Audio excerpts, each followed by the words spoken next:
안녕하세요. 오늘은 건강 이야기 중에서도 특히 중요한 주제를 다루려고 합니다. 바로 구강 건강입니다. 입 건강이 몸 전체 건강에 출발점이 될 수 있다는 사실 알고 계셨나요? 단순히 이 닦고 충치 막는 정도가 아닙니다. 입은 우리 몸의 입구이자 면역과 영양의 시작점입니다. 하지만 많은 분들이 입안에서 생기는 문제를 그저 일시적인 불편함으로만 여기곤 하시죠. 나이 드니 입이 자주 마르네. 혀끝이 자꾸 화끈거리네. 턱이 자주 아프고 딱딱 소리가 나네. 이런 증상들 절대 가볍게 보면 안 됩니다. 이건 단순한 불편이 아닌 경고 신호일 수 있기 때문입니다. 입안은 우리 몸 중에서도 가장 빠르게 변화가 나타나는 곳입니다. 따라서 작은 변화도 몸 전체 건강 이상을 암시할 수 있죠. 특히 50대 이후 호르몬 변화, 노화, 약물 복용 등으로 입안의 여러 기능이 급격히 떨어지면서 문제가 자주 생깁니다. 대표적인 질환이 바로 구강 건조증입니다. 입이 마르는 건 흔한 일이지만 자주 반복적으로 마른다면 만성 구강 건조증을 의심해야 합니다. 침은 단순한 소화액이 아닙니다.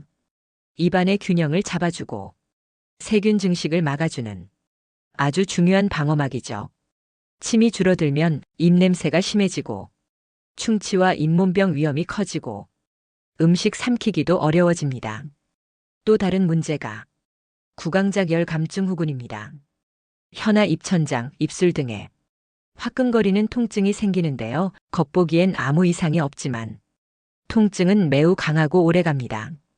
대부분 여성, 특히 폐경기 전후의 중년 여성에게서 자주 발생합니다. 이 증상은 단순히 입안의 문제가 아니라 신경과 호르몬의 문제와도 연관이 깊습니다. 치료도 쉽지 않아서 심리적 스트레스까지 겹치는 경우가 많습니다. 그리고 또 하나 많은 분들이 겪는 문제, 바로 턱관절 장애입니다. 입을 벌릴 때 소리가 나거나 턱이 잘 안 벌어지는 증상 또는 턱이 빠질 듯 아픈 통증까지 다양하게 나타나죠. 이는 단순히 턱의 문제를 넘어서 두통, 목 통증, 어깨 결림, 심지어 불면까지 이어지기도 합니다. 즉, 입안에서 시작된 문제가 전신으로 번질 수 있다는 겁니다. 그래서 구강 건강은 단순한 치아 관리가 아니라 몸 전체 건강의 입구를 지키는 일입니다. 특히 고령자에게는 입속 건강이 곧 생존과도 연결됩니다. 음식을 제대로 씹지 못하면 영양 상태가 급격히 나빠지고 삼키는 기능이 떨어지면 폐렴 같은 질환으로도 이어질 수 있죠. 이른바 구강 기능 저하증은 일본에서는 노화 평가 기준 중 하나로 포함되어 있을 정도입니다.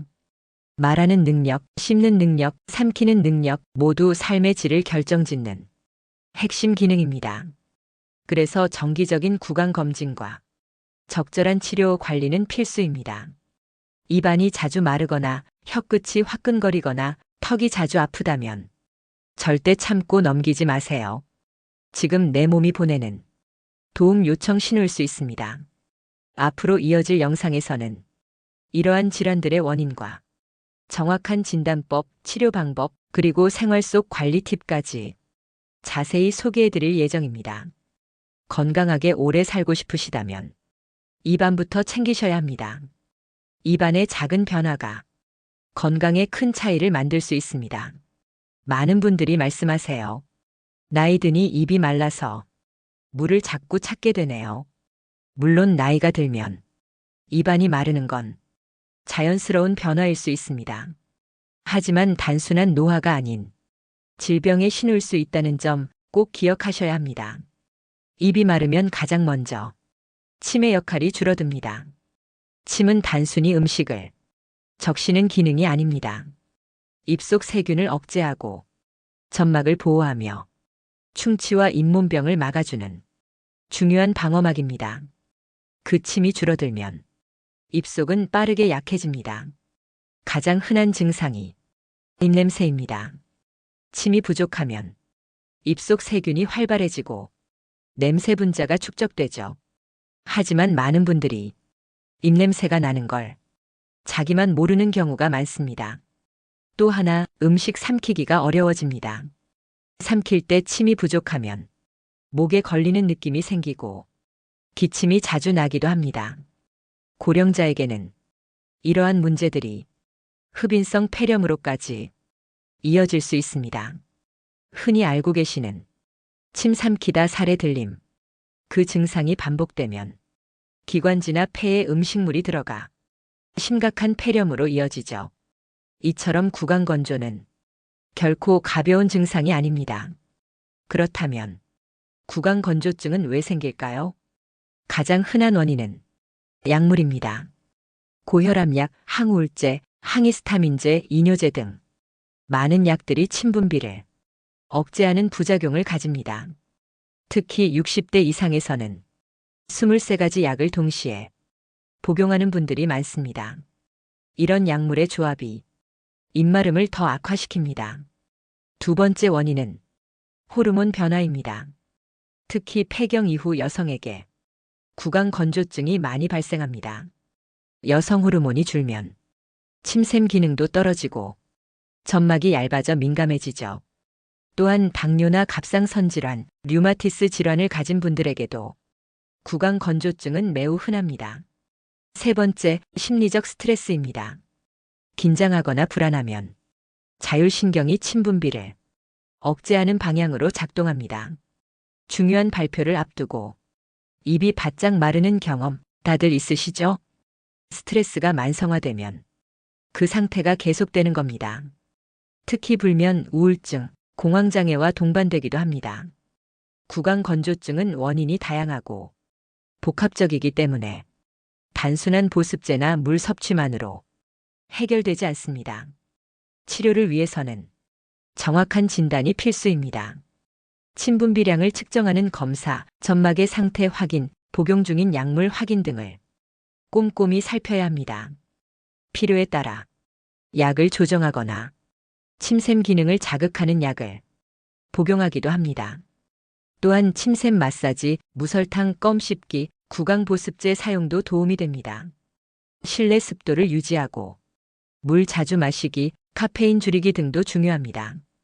그리고 이 모든 방법보다 더 중요한 건 입마름을 가볍게 보지 않는 태도입니다.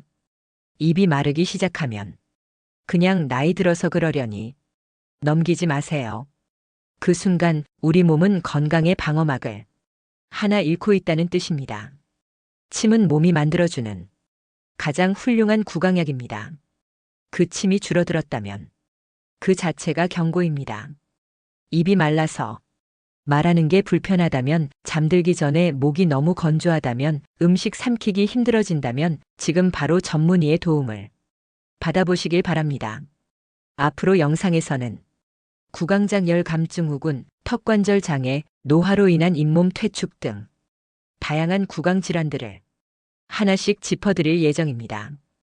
입안의 문제는 결코 입안에만 머물지 않습니다. 건강하게 오래 살고 싶다면 오늘부터 구강 건강 꼭 챙기셔야 합니다. 입안은 멀쩡해 보이는데 혀끝이 타는 듯 아프고 뜨거운 물에 데인 것처럼 화끈거리는 통증이 계속된다면, 아무것도 먹지 않았는데 혀가 얼얼하고 입천장이 따갑고 입술 안쪽이 저릿저릿하다면, 그런 증상을 느끼고 있다면 구강작 열감증후군을 의심해 보셔야 합니다. 이 질환은 말 그대로 입안이 불에 데인 것처럼 자결감, 즉 타는 듯한 강한 통증이 특징입니다. 하지만 겉으로 보기엔 전혀 문제가 없어 보이죠. 그래서 주변에서는 무슨 말이야, 멀쩡한데? 이렇게 반응할 수도 있습니다. 하지만 고통은 분명히 그리고 지속적으로 환자에게 느껴집니다. 아침보다 오후에 심해지고 밤이 되면 조금 가라앉는 이상한 패턴을 보이기도 합니다. 누군가는 혀끝이 아프다 하고, 누군가는 입천장이 불에 댄 것 같다고, 또 어떤 분은 입술 안쪽이 화끈거려 말을 하기도 힘들다고 합니다. 이 질환은 매우 특이하고 진단도 까다롭습니다. 검사상 이상이 없는데 증상이 매우 강렬하고 환자의 삶의 질을 심각하게 떨어뜨리기 때문입니다. 주로 누구에게 생길까요? 50대 이상 중년 여성, 특히 폐경기를 겪은 여성에게 가장 흔하게 발생합니다. 하지만 드물게는 3040대 여성이나 스트레스가 많은 남성에게도 나타날 수 있습니다. 그 이유는 아직 명확히 밝혀지진 않았지만 호르몬 변화와 신경과민, 심리적 스트레스의 복합작용이 주요 원인으로 추정되고 있습니다. 구강작열 감증 후군이 정확한 원인은 다양합니다. 첫째, 침분비 저하. 입이 마르면 점막이 예민해지고 작은 자극에도 통증을 느끼게 됩니다. 둘째, 신경의 이상. 입안은 감각신경이 아주 조밀하게 분포된 곳입니다. 이 신경들이 민감해지면 작은 자극도 통증으로 왜곡되어 전달됩니다. 셋째, 중추신경계의 이상.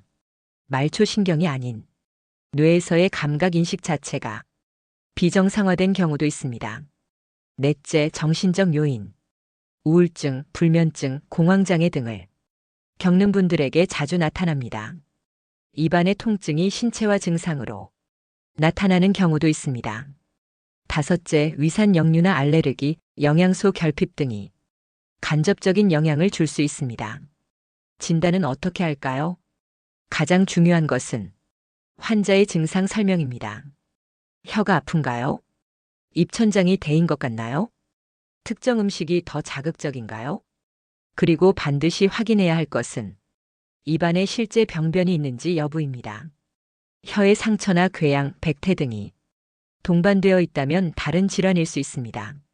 하지만 육안상 아무 이상이 없고 통증이 주기적으로 반복된다면 구강작열 감증 후군을 의심할 수 있습니다.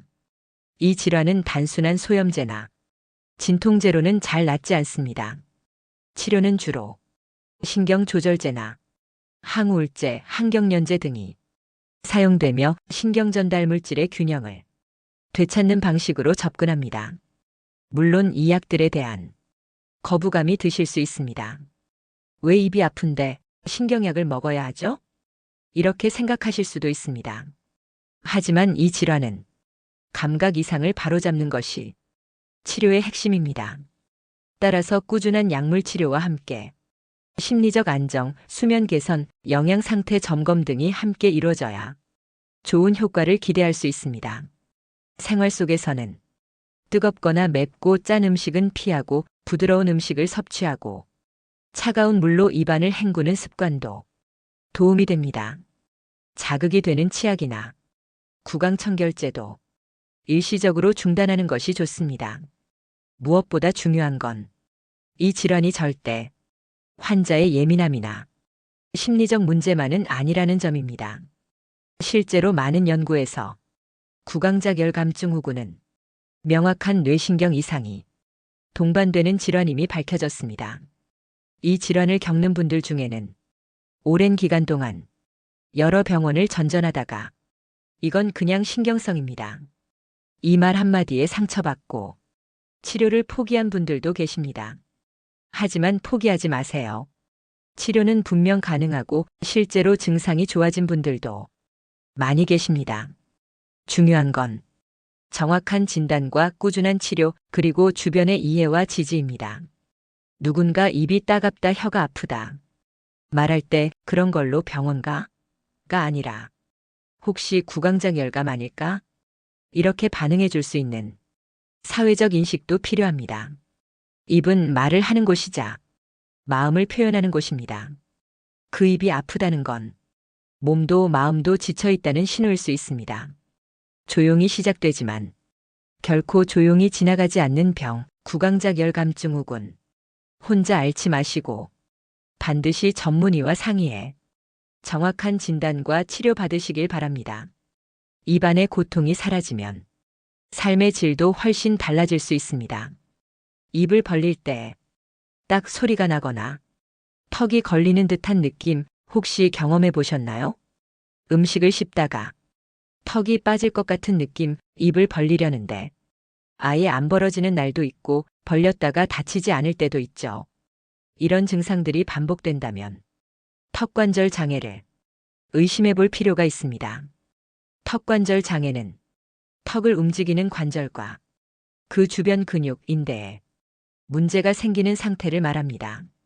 쉽게 말해 턱에 생긴 근육통, 디스크 문제, 관절 염증 등을 포괄적으로 지칭하는 용어입니다. 우리 턱관절은 귀 앞쪽에 위치해 있고 하루에도 수백 번 이상 말하고 씹고 하품하면서 끊임없이 움직이는 관절입니다. 이 관절에 이상이 생기면 생각보다 많은 문제들이 일상에 불편을 줍니다. 대표적인 증상은 입을 벌릴 때 나는 딱소리, 턱 통증, 입 벌리기 어려움입니다. 하지만 증상은 턱에만 머무르지 않습니다. 머리가 지끈지끈 아프고 귀 안쪽이 먹먹하거나 어깨나 목이 뻐근하게 아프기도 합니다. 심한 경우 안면통이나 두통, 심지어 어지럼증과 이명 증상까지 동반되기도 하죠. 턱관절 장애가 생기는 이유는 무엇일까요? 첫째, 잘못된 습관입니다. 한쪽으로만 음식을 씹는 버릇, 턱을 괴는 습관, 이를 악무는 행동, 자기도 모르게 이갈이를 하는 습관 등이 턱관절에 반복적인 자극을 줍니다. 둘째, 스트레스입니다. 스트레스를 받으면 턱 근육이 무의식적으로 긴장하게 되고 이를 악물게 되는 경우가 많습니다. 이런 상태가 지속되면 턱관절에 무리가 쌓이고 통증이 나타납니다. 셋째, 외상입니다. 넘어지면서 턱을 부딪히거나 교통사고, 운동 중 외상 등이 턱관절 디스크를 손상시킬 수 있습니다. 넷째, 잘못된 자세입니다. 장시간 스마트폰을 보는 거북목 자세나 고개를 숙이고 일하는 습관도 턱관절에 영향을 줍니다. 다섯째, 치아 배열 문제. 부정교합이나 턱뼈 비대칭도 턱관절에 비정상적인 부담을 줍니다. 이처럼 원인은 다양하지만 결국 중요한 건 조기에 발견하고 관리하는 것입니다. 턱관절 장애는 초기엔 단순한 불편감으로 느껴지지만 지나치면 만성 통증으로 이어질 수 있습니다. 그렇다면 어떻게 진단하고 치료할까요? 먼저 구강내과나 치과 턱관절 전문의에게 정확한 검사를 받는 것이 중요합니다. 턱의 움직임 범위, 디스크 위치, 관절음 유무, 통증 위치 등을 종합적으로 평가합니다. 필요하면 MRI나 CT 촬영으로 턱관절의 구조와 디스크 상태를 정밀하게 확인합니다. 치료는 보통 비수술적 방법으로 시작합니다. 통증 완화를 위한 약물치료, 근육 이완을 위한 물리치료, 스트레칭 및 자세 교정, 턱관절 운동 등이 포함됩니다. 또한 스플린트라 불리는 마우스피스를 착용해 턱관절에 가해지는 압력을 줄여주는 치료도 많이 사용됩니다. 이갈이와 같은 습관을 줄이는 데 효과적입니다. 중요한 건 자기 턱을 어떻게 쓰는지 늘 의식하는 습관입니다. 턱을 괴지 않기, 한쪽으로만 씹지 않기, 딱딱한 음식 피하기, 하품할 때 턱을 조심하기, 이 네 가지만 잘 지켜도 턱관절을 보호할 수 있습니다. 스트레스를 받으면 턱을 꽉 무는 습관이 자기도 모르게 튀어나옵니다. 그때마다 턱을 살짝 풀어주는 연습을 해보세요. 턱에 문제가 생기면 식사도 대화도 웃는 것도 불편해집니다. 단순한 통증처럼 보여도 그 불편이 일상을 잠식합니다. 무심코 지나쳤던 턱의 작은 이상이 어느 날 큰 고통이 되어 돌아올 수 있다는 점 꼭 기억하시기 바랍니다. 자기 턱이 보내는 작은 신호를 놓치지 말고 필요할 땐 반드시 전문가의 도움을 받아야 합니다. 그리고 이 질환 역시 절대 혼자 앓지 마세요. 입은 말하는 도구이자 소통과 먹는 기능의 핵심입니다. 그 입을 움직이는 턱이 아프기 시작했다면 그건 우리 몸이 보내는 분명한 SOS 신호입니다. 턱이 아프다고 말 못하고 혼자 참지 마세요. 누구보다 먼저 당신의 입을, 턱을, 몸을 챙기셔야 합니다. 100세 시대 건강하게 오래 사는 것이 이제는 개인의 과제가 됐습니다. 하지만 아무리 체력이 좋아도 이 기능이 약해지면 삶의 질은 급격히 떨어집니다. 바로 구강 기능입니다. 입이 마르면 먹기 어렵고 씹기 어렵고 말하기도 어려워지죠. 이런 상태가 반복되면 소통이 단절되고 영양 상태는 나빠지며 삶의 활력이 떨어집니다. 구강 건강은 곧 생활의 독립성을 유지하는 핵심 요소입니다. 그래서 지금부터는 어떻게 지킬 것인가? 실천적인 전략을 정리해 드리겠습니다. 가장 먼저 강조하고 싶은 것은 이 닦는 법부터 다시 배워야 한다는 점입니다. 단순히 하루 3번 열심히 닦는다고 끝이 아닙니다. 많은 분들이 세게 닦을수록 깨끗하다고 믿지만 그건 큰 오해입니다. 세게 닦으면 잇몸이 후퇴하고 치아뿌리가 드러나 시린 증상이 생기고 세균은 더 잘 달라붙습니다. 칫솔은 부드러운 모를 선택하고 힘을 빼고 각도를 45도로 기울여 잇몸과 치아 경계부를 작은 진동으로 닦아야 합니다. 양치 시간은 2분 이상을 권장하며 거울을 보며 천천히 구석구석 꼼꼼히 닦는 것이 좋습니다. 그리고 칫솔만으로는 부족합니다. 칫솔이 닿지 않는 치아 사이 공간을 위해 치간 칫솔과 치실을 매일 사용해야 합니다. 특히 중장년 이후에는 잇몸 사이 공간이 넓어져 치간 칫솔이 필수입니다. 초반엔 귀찮고 어색할 수 있지만 익숙해지면 오히려 입안이 훨씬 개운해집니다. 다음은 혀 관리입니다. 혀에 낀 백태는 입냄새의 주범입니다. 혀 클리너를 사용하거나 칫솔로 혀를 부드럽게 쓸어주되 강하게 문지르진 마세요. 혀도 점막이기 때문에 상처가 나기 쉽습니다. 그 다음은 구강 건조 예방입니다. 물을 자주 마시는 습관, 카페인 줄이기, 실내 습도 유지, 껌이나 무설탕 사탕으로 침 분비를 자극하는 방법 등이 모두 도움됩니다. 하지만 이건 일시적 방법일 뿐 기저질환이나 약물 복용 등 원인을 찾아 조절하는 것이 가장 중요합니다. 다음은 턱관절 관리입니다. 일상에서 딱딱한 음식 줄이기, 하품할 때 조심하기, 턱 꿰는 습관 고치기, 한쪽으로만 씹지 않기, 이 4가지를 지키는 것만으로도 턱관절을 보호할 수 있습니다. 또한 구강 스트레칭도 하루 한 번씩 꾸준히 해보세요. 입을 크게 벌렸다. 다시 천천히 닫는 동작, 혀를 위, 아래, 좌우로 움직이며 입안 근육을 이완하는 연습. 이런 동작은 턱관절과 구강 근육에 큰 도움이 됩니다. 다음은 영양 관리입니다.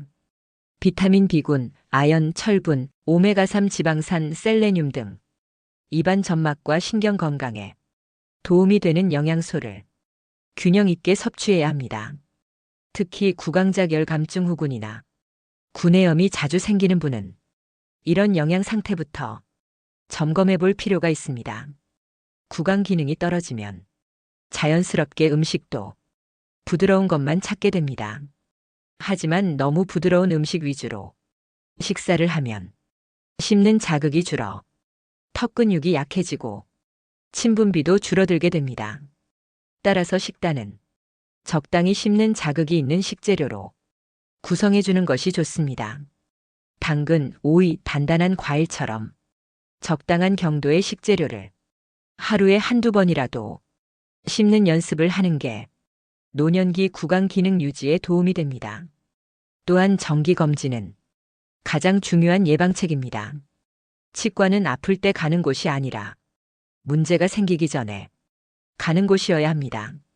충치가 생기기 전, 잇몸이 붓기 전, 입냄새가 심해지기 전 미리 진단하고 관리하는 것이 정답입니다. 1년에 2회 이상 스케일링과 구강 점막 검진, 턱관절 기능 검사 등을 받는 것을 권장드립니다. 그리고 만 65세 이상은 건강보험으로 틀니나 임플란트 비용도 일부 지원이 가능하니 꼭 확인해 보시길 바랍니다. 구강은 단순히 먹고 말하는 도구가 아닙니다. 삶을 유지하는 시작점이자 자존감과도 연결된 아주 민감한 기관입니다. 음식을 제대로 못 씹는다는 건 그 자체로 사회적 위축이 되고 삶의 질을 떨어뜨리는 중요한 요인이 됩니다. 말이 잘 안 나오고, 입이 마르고, 턱이 아프고, 입냄새로 고민된다면 그건 단순한 불편함이 아닙니다. 내 몸과 마음이 쉬고 싶다고 말하는 신호일 수 있습니다. 침 한 방울이 줄어든 순간 그저 건조함을 넘어서 건강의 무너짐이 시작될 수 있습니다. 이제는 입안을 몸 전체의 일부로 보는 관점의 전환이 필요합니다. 잘 먹고 잘 말하고 잘 웃고 잘 소통하기 위해 입안부터 지켜야 합니다. 이 영상을 계기로 구강 건강에 대해 다시 생각해 보셨으면 합니다. 단 한 사람이라도 이 정보를 통해 통증 없이 웃고 맛있게 먹고 자신 있게 말할 수 있다면 그것만으로도 이 시리즈의 목적은 충분합니다. 이 좋은 정보를 주변에 꼭 널리 알려주시고 구독 버튼과 좋아요 버튼 그리고 알림 설정까지 부탁드리겠습니다.